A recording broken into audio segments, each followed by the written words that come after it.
Yo, what's up guys? Ngayong araw nga ay nanguhuli ako ng tilapia at nagluto ng napakasarap na escabeche. Kaya tara, samahan nyo na naman ako sa aking trip for today's video. Habang nagkakape nga ako dito ay nag-iisip ako kung anong magandang gawin ngayong araw. At dito nga ay naisipan ko ulit na manghuli ng isda. Kaya kinuha ko na kagad tong cast net at pumunta na ako dito sa paborito kong spot. Marami kasing tilapia dito guys sa gilid lalo na kapag umaga. Minsan nga ay kitang kita yung mga ulo nila dyan na naglulutangan. Umaga talaga magandang manghuli dito guys lalo na kapag ganitong lambat yung ginagamit.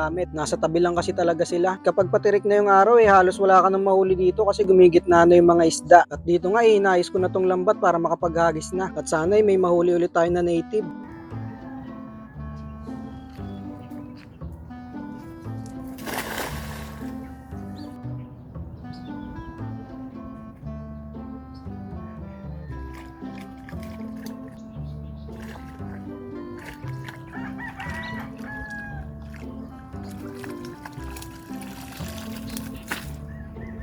Tama na siguro yung isang hagis lang kasi medyo marami naman akong nahuli. Kaya umuwi na nga kagad ako at doon ko na to tatanggalan ng isda sa bahay. Wala nga pala tayong nahuling native ngayon. Pero ayos lang, medyo malalaki rin naman tong huli ko eh. Tamang tama lang yan guys, pang escabeche. Kaya pagkatanggal ko nga ng mga isda, pinalinisan ko na rin sa misis ko. Pinaliskisan niya na nga yan at tinanggalan niya na ng mga palikpik.